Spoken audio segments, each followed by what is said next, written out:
Bonjour tout le monde, c'est Margot, j'espère que vous allez bien, parce que moi ça va. Du coup, aujourd'hui on se retrouve pour un nouvel épisode et aujourd'hui je suis de retour pour vous parler du film thaïlandais Human Resource, qui est un film de 2025 réalisé par Nawapol Tamrongratanarit. Je suis désolée si je prononce mal, vraiment je suis désolée. Qui est aussi le même réalisateur que Happy Old Year. Je ne sais pas si vous vous souvenez de ce film, il est sorti en 2019 si je ne dis pas de bêtises.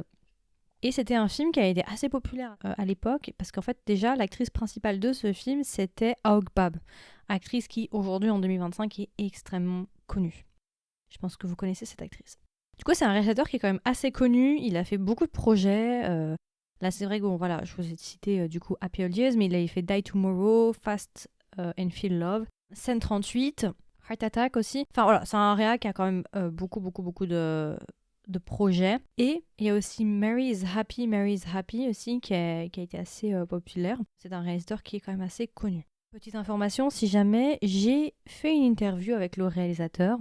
Dans cette interview-là, nous avons parlé de Human Resource et de Happy Old Year. J'ai pris ces deux projets-là justement pour faire un petit peu une discussion sur ces deux projets-là et les comparer un peu et regarder. Enfin voilà, c'était très intéressant si ça vous intéresse. Le réalisateur est tellement gentil. Non mais vraiment, j'ai appris énormément de choses. C'était une discussion très intéressante avec lui. Donc si jamais ça vous intéresse, que vous avez aimé Happy Old Year ou que vous avez vu aussi Human Resource, n'hésitez pas à venir sur l'interview parce que c'était vraiment une très très bonne interview. J'ai pu voir le film avant tout le monde presque. Avant même d'autres réalisateurs, enfin ça si vous avez vu mon interview avec le directeur La Chapom, vous saurez, mais du coup j'ai pu voir le film un peu en avant-première grâce à Didi H qui m'a gentiment envoyé le lien justement pour pouvoir voir le film. Je l'ai vu même avant que le film sorte en Thaïlande, c'est pour vous dire. Voilà, je pose ça là. Donc un grand merci à eux. Et du coup, voilà, c'est à peu près tout. Alors du coup pour le casting, en actrice principale, nous avons Plapa Monton, Am-chan, qui du coup a déjà joué dans les The Believers. Donc Believers, vous savez, c'est les films spéciaux Netflix. C'est des films ou c'est des dramas, je ne sais plus. Hyper populaire, surtout que là il y a le dernier qui vient de sortir et c'est vraiment très très populaire ces derniers temps. Et elle a fait aussi pas mal de films. Anatomy of Time, Motel Mist, donc c'est une actrice que moi je ne connaissais pas trop. Elle va jouer le rôle de Fren et du coup c'est notre actrice principale. Alors du coup, rapidement, de quoi parle Human Resource pour celles et ceux que ça intéresse sans spoilers.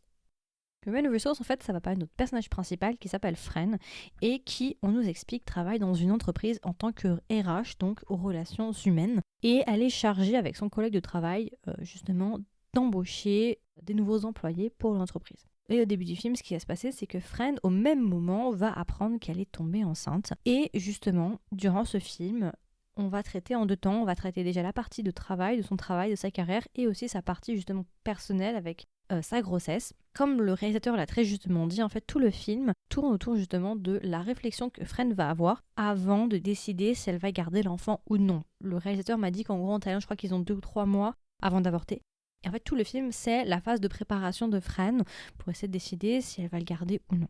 Et il va y avoir énormément de réflexions déjà autour du travail, parce que comme je vous ai dit, c'est une RH. Et en fait, il va y avoir pas mal de tensions dans son travail. Et le film va vraiment se focaliser plus particulièrement sur les difficultés au travail et sur les nouvelles générations qui font face justement à ce marché du travail, à cette dureté aussi du marché du travail, et aussi des tensions qu'il y a actuellement dans la société. Voilà, je n'en dis pas trop, je vais m'arrêter là. Le réalisateur aussi m'avait très justement dit que généralement ces films, on va dire que les scripts ne sont pas nécessairement très compliqués, très complexes. Généralement ces films tournent autour d'un questionnement, plus particulièrement du coup Human Resource. Très souvent c'est juste une question que le réalisateur va se poser. Et tout le film tourne autour de cette question-là. Il n'y a pas forcément un script très long, très chargé. Alors du coup, qu'est-ce que j'ai apprécié par rapport à ce film ? Alors moi, ce que j'ai le plus aimé par rapport à ce film, c'est l'aspect du coup travail et RH. En fait, dans le film, tu vas avoir pas mal d'entretiens parce que, comme je vous ai dit, Fren, elle est censée embaucher justement des nouveaux employés. Alors, j'en ai pas trop parlé, mais ce qui va se passer, c'est que le film va traiter de plein de thèmes, dont le harcèlement au travail, dont aussi les conditions actuelles de travail aujourd'hui dans nos sociétés, qui sont de justement les nouvelles générations.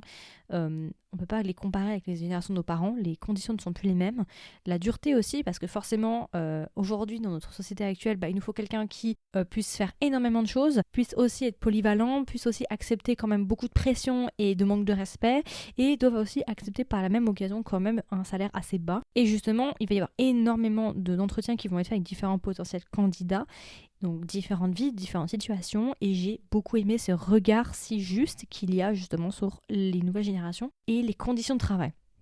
Vous verrez, mais vraiment, ça fait presque documentaire en fait. Tellement c'est juste, et tellement tu te reconnais parce que c'est soit tu l'as déjà vécu, parce qu'on veut les personnages, ou bien tu y as assisté. Et enfin voilà, c'est vraiment l'aspect, je trouve c'est tellement vraisemblable, ça fait tellement vrai, t'as vraiment l'impression que ouais voilà, ça fait très documentaire. Et c'est ce que j'ai beaucoup apprécié parce que vraiment tu te reconnais en fait dans les personnages ou dans les thèmes et tu dis ah ouais ça j'avoue.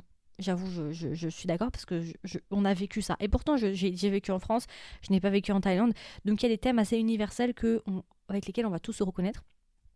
Après, bien évidemment, il y a des choses un peu plus subtiles que nous ne pourrons pas forcément capturer en tant qu'audience internationale. Ça, on en a parlé dans l'interview. Le réalisateur a un petit peu décodé peut-être certaines choses avec lesquelles on serait peut-être passé à côté. Je vous invite à aller voir l'interview si ça vous intéresse. Et voilà. Et il y a aussi beaucoup de questions sur la société, sur des questions de problèmes de société actuels, qui touchent aussi absolument tout le monde.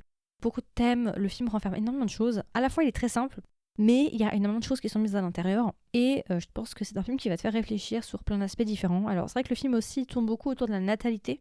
La question aussi de donner la vie compte tenu des conditions actuelles dans lesquelles nous sommes actuellement sur cette planète.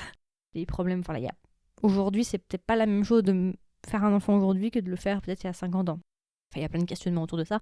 Donc c'est vraiment un film qui apporte énormément de questionnements, énormément de thèmes d'actualité de maintenant. Donc voilà, c'est un film que j'ai vraiment pas mal apprécié, c'est un film qui est bien réalisé. Le réalisateur a, on va dire, une patte qu'on reconnaît très vite par rapport surtout à son esthétique visuelle qui est souvent très minimaliste, très simple, avec des couleurs très mute, alors je sais pas comment on peut dire en français, très effacées. On a discuté, je vous laisserai voir l'interview pour savoir pourquoi tout ça, mais c'est un film que j'ai beaucoup apprécié. Alors j'avais beaucoup aimé Happy Old Year, j'ai déjà fait un épisode si ça vous intéresse, c'est un film aussi que j'avais beaucoup aimé. Et du coup c'est un film que je vous recommande si vous avez l'occasion de le voir. Après, c'est un film qui peut-être ne plaira pas à tout le monde dans mon audience parce que c'est un film, on va dire c'est un film qui est plutôt lent, qui prend son temps et c'est un film, j'ai pas envie de dire contemplatif, mais en tout cas ce n'est pas un film où il va se passer énormément d'action, énormément de suspense ou ce genre de choses.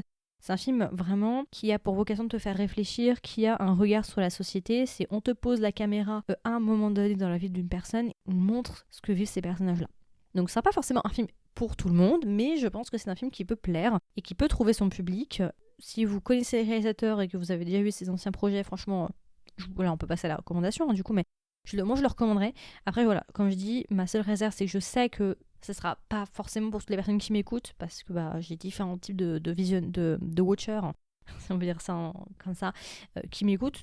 J'ai des abonnés très très différents dans leur consommation de drama et de films, donc je sais très bien que ce ne sera pas pour tout le monde, mais moi c'est une recommandation. Si vous vous intéressez au cinéma thaï et que vous voulez en savoir plus, si vous aimez les films plutôt d'actualité avec des thèmes sociétaux, si vous aimez les acteurs, si vous connaissez le réalisateur et que vous voulez continuer justement sa filmographie, franchement c'est un bon film. Et aussi c'est un film qui gagne énormément de prix actuellement.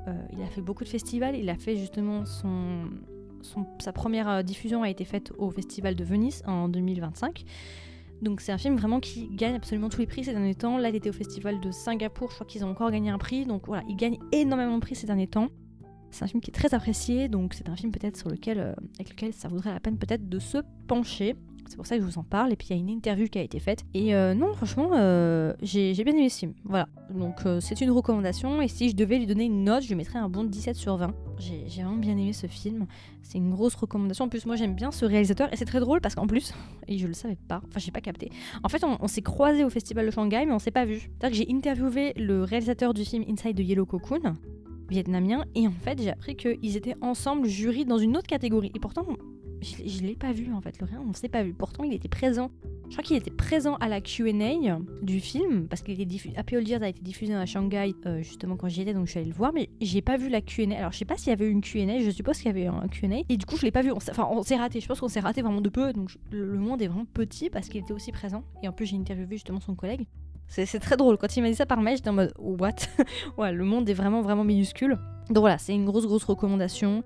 C'est un film que je vous recommande, donc voilà. Voilà, c'est à peu près tout en vrai pour mon review sur du coup Human Resource. Je pense que j'ai fait le tour. Comme d'habitude, n'hésitez pas à me donner vos retours. Est-ce que vous l'avez vu? Si vous l'avez vu, est-ce que vous l'avez aimé? Vous ne l'avez pas aimé? Si vous ne l'avez pas encore vu, est-ce que vous comptez le voir et lui laisser une chance? Il y aura une section commentaires si vous m'écoutez sur Spotify et sur YouTube. Si jamais vous n'avez pas encore vu le film, n'hésitez pas à me dire si vous souhaitez le voir. Si jamais vous voulez être au courant des dernières sorties du podcast, comme d'habitude, n'hésitez pas à vous abonner sur votre plateforme d'écoute préférée. Et si jamais vous voulez m'aider et me soutenir, comme d'habitude, n'hésitez pas à me laisser une note, donc soit un nombre d'étoiles sur Spotify ou bien un review sur Apple Podcast. Et puis voilà, écoutez, je vous souhaite une agréable journée ou une agréable soirée et je vous dis à la prochaine pour un nouvel épisode. Bye bye!